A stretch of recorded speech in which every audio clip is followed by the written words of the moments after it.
അല്ല, വെറുതെ ഇരിക്കാനേ പാടില്ല. മാത്രമല്ല, നിങ്ങൾ മനസ്സിലാക്കേണ്ടത്, വെറുതെ ഇരുന്നാൽ നിങ്ങൾ വൃദ്ധന്മാരാകും, വെറുതെ ഇരുന്നാൽ നിങ്ങൾ രോഗികളാകും, വെറുതെ ഇരുന്നാൽ നിങ്ങൾ വെറുതെയാകും. നേരെ മറിച്ച് നിങ്ങൾ എൻഗേജ് ചെയ്തുകൊണ്ടേ ഇരുന്നാൽ നിങ്ങൾക്ക് മരണം വരെ നിങ്ങൾക്ക് എങ്ങായിട്ട് ജീവിക്കാൻ പറ്റും. എന്ന് പറഞ്ഞാൽ യുവത്വം എന്ന് പറയുന്നത് മനസ്സുമായി ബന്ധപ്പെട്ടതാണ്, മനസ്സിന്റെ സംതൃപ്തിയുമായി ബന്ധപ്പെട്ടതാണ്. നമ്മളെപ്പോഴും നിങ്ങൾ മാറി നിൽക്കാൻ തീരുമാനം. ചില ആളുകൾ കാണാം റിട്ടയർമെന്റോട് കൂടി രോഗികളാവും. കാരണം എന്താ, സാധാരണ രാവിലെ 10 മണിക്കല്ല, രാവിലെ 8 മണിക്ക് എണീറ്റ് കുളിച്ച് പോകും, വൈകുന്നേരം വരും. അവിടെ ലൈഫിന്റെ ഒരു ചിട്ടവട്ടമുണ്ട്.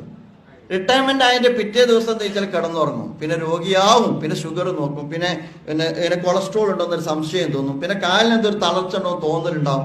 തോന്നലുകൾക്ക് മെഡിസിൻ നിർദ്ദേശിക്കുന്ന മെഡിക്കൽ സംവിധാനം പുരോഗമിച്ച ഒരു കാലത്താണ് നമ്മൾ ജീവിക്കുന്നത്. നിങ്ങൾക്ക് തോന്നാൻ മാറ്റം തീരുമാനിച്ചാൽ മതി. നിങ്ങൾ സുന്ദരനായ രോഗിയാക്കാൻ പറ്റുന്ന ഒരു സിസ്റ്റമാണ് നമ്മുടെ നാട്ടിൽ. അത്രമാത്രം ഹെൽത്ത് എന്ന് പറയുന്നത് ഇന്ന് സർവീസ് അല്ല, ഹെൽത്ത് ഇൻഡസ്ട്രിയാണ്.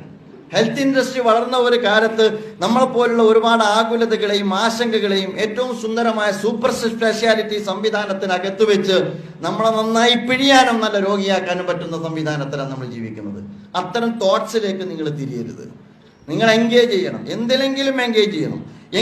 നിങ്ങൾ ഞാൻ പലപ്പോഴും പറയാണ്ട് എൻഗേജ് ചെയ്ത് പിന്നെ ശ്രീ VS അച്യുതാനന്ദൻ 2ാമത് മുഖ്യമന്ത്രിയായിരുന്നെങ്കിൽ അദ്ദേഹം രോഗിയാവുമായിരുന്നില്ല, അത് വിശ്വസിക്കുന്നതാണ്. 3ാമതുമായിരുന്നെങ്കിൽ അയാളിപ്പോൾ രോഗിയായത് എൻഗേജ്മെന്റ് നിന്നുകൊണ്ടാണ്.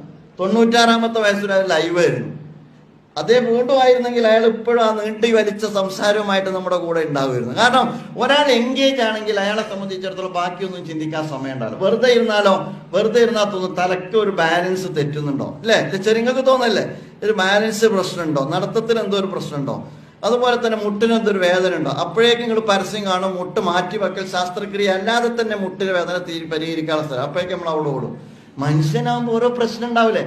ഇങ്ങനെ എല്ലാറ്റിനും പരിഹാരം ഇപ്പൊ ചാനലായാലും പത്രമായാലും പരസ്യം കൊടുത്തിട്ട് ആളുകളെ അട്രാക്ട് ചെയ്യുന്ന സംവിധാനം. അപ്പൊ നമ്മൾ അതിലേക്ക് പോകും. ഞാൻ പറഞ്ഞു വരുന്നത്, അതിന് നിങ്ങൾ നിന്നു കൊടുക്കരുത് എന്നാണ്. എക്സ് ഗൾഫ് എന്ന് പറയുന്നത് വിശ്രമിക്കാനുള്ള കാലയളവല്ല, നിങ്ങൾക്ക് നന്നായി അധ്വാനിക്കാനുള്ള കാലയളവ്. റിട്ടയർമെന്റിന് ശേഷമാണ് എനർജറ്റിക് ആയിട്ട് ഒരാൾക്ക് വർക്ക് ചെയ്യാൻ പറ്റുക. കാരണം ഇപ്പൊ റിട്ടയർമെന്റ് എന്ന് പറയുന്നത് വളരെ നല്ല സമയത്താണ് എന്ന് നിങ്ങൾ മനസ്സിലാക്കേണ്ടതുണ്ട്. അപ്പൊ ആ അർത്ഥത്തിൽ